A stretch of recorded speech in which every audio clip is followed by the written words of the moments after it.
တကယ်ပညာရေးဆိုတာကျောင်းစာသင်ခန်းတွေရဲ့အပြင်ဘက်မှာစတင်တာပါလို့ပြောရင်ဘယ်လိုထင်လဲကဲဒီနေ့မှာတော့ဘွဲလက်မှတ်တစ်ခုရတာနဲ့တက်တာလုံးသင်ယူတက်မြောက်နေတာအဲ့ဒီနှစ်ခုကြားကကွာခြားချက်ကိုကျွန်တော်တို့အတူတူလေ့လာကြည့်ကြရအောင်ကဲဆက်လန်လေးတစ်ပုတ်နဲ့ဆက်လိုက်ကြရအောင်လူငယ်တယောက်ပေါ့ဗျာသူကလေနှစ်ပေါင်းများစွာစူးစမ်းခဲ့ရကျိုးနှက်သွားပြီးဂုံထုနဲ့တက္ကသိုလ်ကပွဲရလာခဲ့တယ်ဆိုတော့အနာဂတ်ကမျောလင့်ချက်တွေကတော့အပြည့်ပဲပေါ့ဒါပေမဲ့အလုတ်ခွင်ထဲကိုခြေချလိုက်တဲ့ပထမဆုံးနေ့မှာပဲအခြေအနေက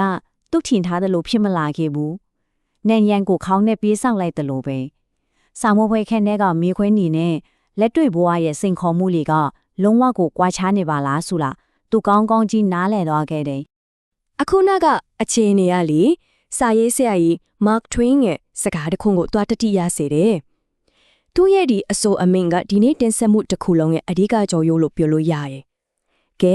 ဒါကဘာလို့ဆိုလို့တလဲဆိုတာစပီးကြည့်ကြရအောင်။Mark Twain ရဲ့အတွေ့အခေါ်ကိုပို့ပြီးတော့ရှင်းရှင်းလင်းလင်းမြင်လာအောင်လို့ရန်ကုန်မြို့ကဖြစ်ရလေးတစ်ခုကိုအခြေခံထားတဲ့ဇလန်းလေးတစ်ပုဒ်နဲ့ချိတ်ဆက်ပြီးကြည့်လိုက်ကြရအောင်။ဟုတ်ကဲ့ဒီဇလန်းရဲ့ဇက်လိုက်ကတော့ကိုစော်လို့ပဲဆိုပါတော့သူကရန်ကုန်ကတက္ကသိုလ်တစ်ခုကနေဂုံထူးနဲ့ဘွဲရထားတဲ့တော်တော်ထက်မြက်တဲ့လူငယ်တစ်ယောက်စာဆိုလဲအလွတ်ကျတဲ့စာမေးပွဲမှန်တမျှအမှတ်ကောင်းကောင်းနဲ့အောင်လဲဒါပေမဲ့အလုပ်စာဝင်လိုက်ရောလုံးဝကိုလမ်းပြတ်သွားတာပဲဟိုစာအုပ်ထက်က theory တွေကတကယ်အလုပ်ခွင်ကရှုပ်ထွေးတဲ့ပြဿနာတွေကိုဖြေရှင်းမပေးနိုင်ဘူးပြီးတော့လေသူရင်ဆိုင်နေရတဲ့လူမှုစစ်ဆန်ရဲ့အခက်အခဲတွေဒါတွေကចောင်းစာထဲမှာတလုံးမှပါခဲ့တာမဟုတ်ဘူးဆိုတာကိုသူတကယ်နာကျင်သဘောပေါက်သွားတော့တာပဲအဲ့ဒီလိုစိတ်တက်တီးကြပြီးမျောလင်းချက်ပြောင်းနေတဲ့အချိန်မှာသူ့အဖေကသူ့ကိုစကားတစ်ခုပြောလိုက်တယ်။အဲ့ဒီစကားလားလေပညာရေးအပေါ်သူ့ရဲ့ရှုမြင်ပုံကိုတလုံးပြောင်းလဲသွားစေခဲ့လာပဲ။ဒါရဲ့တကယ်ပညာရေးဆိုတာအခုမှစတာကွာတဲ့။ကိုစောအဖေရဲ့စကားက Mark Twain ရဲ့အမြင်နဲ့တစ်ထက်တည်းကျနေတာကိုတွေ့ရမှာပါ။ကဲအခုကိုစောရဲ့ကိုယ်ပိုင်အတွေ့အကြုံကနေဒီစိမ့်ဒီချောင်းရရဲ့နောက်ွယ်ကပိုချေပြန့်တဲ့အတွေ့အခေါ်တွေကိုဆက်ပြီးတော့လေ့လာကြည့်ကြရအောင်။Mark Twain ဆိုလိုချင်တဲ့အဓိကချက်ကဘွဲလက်မှတ်နဲ့တကယ်ပညာရေးဆိုတာမတူဘူးဆိုတာပါပဲဥပမာဘွဲလက်မှတ်ဆိုတာကားမောင်းလိုင်စင်လိုပဲစာမေးပွဲအောင်တယ်ဆိုတာကိုသက်သေပြတဲ့စာရွက်တစ်ရွက်ပဲလေတကယ်ပညာရေးကတော့အဲ့ဒီကားကိုကျွမ်းကျင်ကျင်မောင်းနိုင်တာမျိုးပေါ့ဘယ်တော့မှမပြီးဆုံးတဲ့ခရီးစဉ်တစ်ခုနေ့စဉ်ဘဝမှာသင်ယူနိုင်စွမ်းရှိတယ်ဆိုတာကိုပြသနေတဲ့နေထိုင်မှုပုံစံတစ်ခုပဲဖြစ်ပါတယ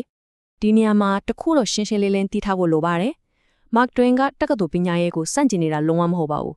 သူပြောချင်တာကတခက်သင်ယူခြင်းဆိုတာစာသင်ခန်းပြင်ပမှာရှိနေတယ်။အဲ့ဒီအတွက်ဘွဲလက်မှတ်ဆိုတာအစဖြူနဲ့မှတ်တိုင်လေးတစ်ခုပဲဖြစ်တဲ့ဆိုရရှုထောင်ကိုသင်ပြချင်တာပါ။စိတ်ဝင်စားစရာကောင်းတာကလေ Mark Twain ရဲ့19ရာစုကထိုးထွင်းအမြင်ကိုအခုခေတ်သစ်စိတ်ပညာသူတေသနာတွေကသိပ္ပံနည်းကျထောက်ခံနေတယ်ဆိုတာပါပဲ။ဒီအချက်တွေကကျွန်တော်တို့ရဲ့သင်ယူနိုင်စွမ်းအပေါ်မှာထားတဲ့အမြင်ကိုတော့ပြောင်းလဲသွားစေနိုင်မှာStanford တက္ကသိုလ်က Dr. Carol Dweck ရဲ့သူတေသနာအရာ Six Mindset လို့ခေါ်တဲ့ဒီမဲတဲ့သွေးခေါ်ရှိရသူတွေက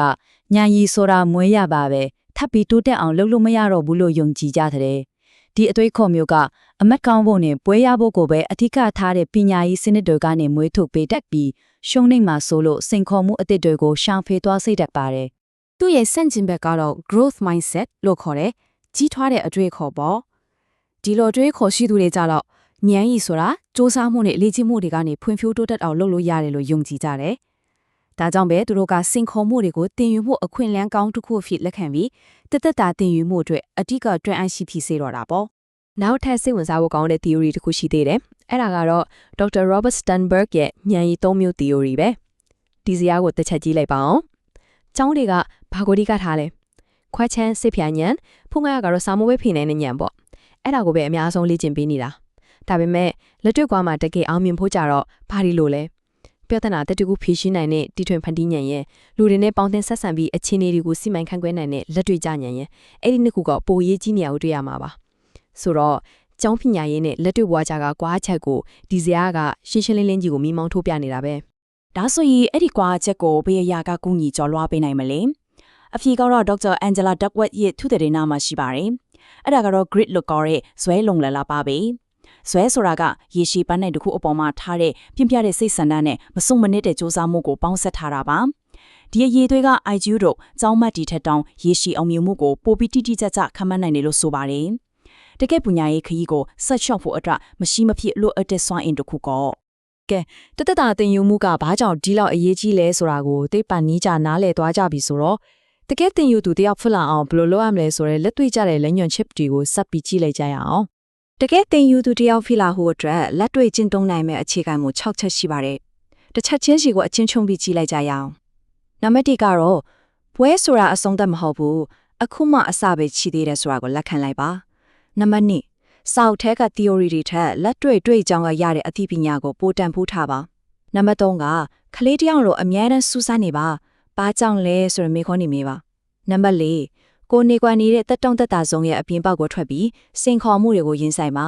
တိုးတက်မှုဆိုတာအဲ့မှပဲစတာပါနံပါတ်5ကတော့ကိုဘိုးကကြုံတွေ့ရတဲ့ရှုံးနေမှုတွေနဲ့အတွေ့အကြုံစီကိုအကောင်လုံးဆရာအဖြစ်သတ်မှတ်ပြီးသူတို့စီကနေသင်ယူပါနောက်ဆုံးနံပါတ်6ကကိုတီးချတာတွေကိုတခြားသူတွေကိုပြန်လည်မျှဝေပါပြန်သင်ပေးပါအဲ့ဒါကကိုယ့်ရဲ့နားလည်မှုကိုပိုပြီးနှက်ဆိုင်စေတာပါ ကဲအခုတော့ဇလန်အစကိုကိုစိုးစီကိုပြန်သွားကြည့်ကြရအောင်ဒီအခြေခံမှုတွေကိုလက်တွေ့ဘဝမှာသူ့ဘလို့အသုံးချပြီးသူ့ကိုယ်သူပြောင်းလဲခဲ့တယ်လဲဆိုတာကြည့်လိုက်ရအောင်ပါ ဟုတ်ကဲ့နှစ်တည်းအများကြီးကြာသွားတဲ့အခါမှာတော့ကိုဇော်ဟာအရင်လိုစိတ်ရှုပ်ထွေးနေတဲ့ပွဲရတယောက်မဟုတ်တော့ပါဘူးသူကသူ့ဖေရဲ့စကားကိုနှလုံးသွင်းပြီးစင်ဆက်မပြတ်တင်ယူခဲ့တဲ့အတွက်သူ့ရဲ့လုပ်ငန်းနဲ့ဘယ်မှာတကယ့်ကိုလေးစားရတဲ့ခေါင်းဆောင်တယောက်ဖြစ်လာခဲ့ပါပြီ သူ့ရဲ့အောင်မြင်မှုလူ့ဘဝချက်ကိုမေးတဲ့ကပါသူကဒီလိုပြန်ထေးပါတယ်ကျွန်တော်ရဲ့အောင်မြင်မှုကတက္ကသိုလ်ကပေးလိုက်တဲ့ဘွဲလက်မှတ်ကြောင့်ဆိုတာထက်အဲ့ဒီလက်မှတ်ကိုရပြီးနောက်ပိုင်းနှစ်သောင်းများစွာမရမနာတင်ယူခဲ့လို့ပါတယ်တဲ့ ဒီတော့ဒီနေ့တင်ဆက်မှုတစ်ခုလုံးကနေရရှိနိုင်တဲ့အရိကအချက်တွေကိုပြန်ပြီးခြုံငုံကြည့်ရအောင်ပထမဆုံးကဖွဲဆိုတာပညာရေးခေရဲ့အဆုံးသတ်မဟုတ်ပဲအစားပြုမှတ်တိုင်လေးတစ်ခုသာဖြစ်ပါတယ်ဒုတိယအချက်တကယ်ပညာရေးကလက်တွေ့တွေးကြုံစင်ခေါ်မှုနဲ့ရှုံးနိမ့်မှုတွေကနေရလာတာပါဒါကြောင့်ကို့မရှိတဲ့စူးစောင်းခြင်းစိတ်ကိုအကောင်းဆုံးဆရာအဖြစ်သဘောထားပြီးအမြဲတမ်းသင်ယူနေဖို့လိုအပ်ပါတယ် နောက်ဆုံးအနေနဲ့စဉ်းစားကြရမေးခွန်းလေးတစ်ခုနဲ့ညီကုံချုပ်ချင်ပါတယ်တကယ်တော့လူတိုင်းရဲ့ပညာရေးခရီးလမ်းဟာအခုမှစတင်နေတာပါဒီခရီးမှာဘယ်နေရာကိုနောက်ထပ်ဆက်သွားမလဲဘယ်အရာတွေကိုသင်ယူမလဲဆိုတာကတော့ကိုယ်တိုင်ရဲ့ရွေးချယ်မှုပေါ်မှာပဲမူတည်နေပါတယ်ဆိုတာပါပဲ